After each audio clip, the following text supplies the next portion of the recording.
నశించిపోయేదాన్ని ఎతికి రక్షిస్తూ ఉన్నాడు. నా సాక్ష్యం ఏంటంటే, నాకు బాధలు 11 సంవత్సరాలప్పుడు ప్రారంభమైంది. మాకు ఆ విధంగా ఎందుకు బాధలు, రోగాలు, జబ్బులు వచ్చినాయి అంటే మాకు శాతపడి చేశారు. ఎన్ని శక్తుల మీద దేవుణ్ణి అడిగినప్పుడు ఆ విషయం బయటకు ఎట్లా వచ్చిందంటే 99 శక్తుల మీద పెట్టి శాతపడి చేశారు. నాకు ఆకలి అయ్యేది కాదు.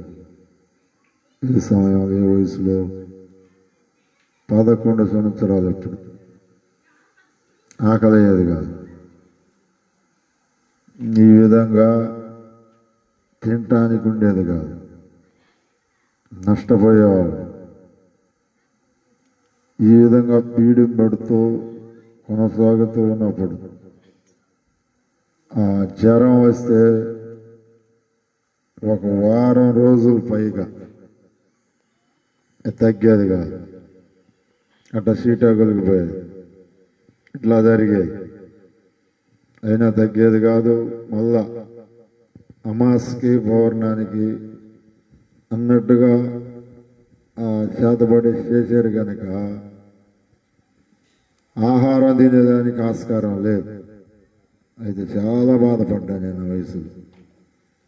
ఎందుకంటే పశ్చాత్తం 11 సంవత్సరాలంటే చాలా పశ్చాత్తం. మా ఇంట్లోకి నాకే ఎక్కువ బాధ, ఇంకా రకరకాల బాధలు, మానసికమైన బాధ. వణుకుంటే ఆడోళ్ళు అంగమలగా అట్లా కనపడేవాడు. రకరకాల పీడింపు జరుగుతూ ఉండేది. అయితే నేను ఇక మా అమ్మోళ్ళు తీసుకుపోతూ ఉండేవాళ్ళు, చూపిస్తూ ఉండేవాళ్ళు.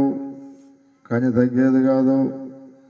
సూదులు రెట్లకి తొడలకు వేసేవాళ్ళు.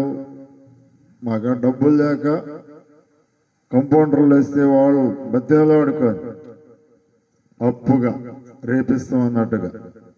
ఇట్లా పోతే మాత్రలు మింగితే మాత్రలు ఆవిరే వచ్చేది మళ్ళా నోటిపండు.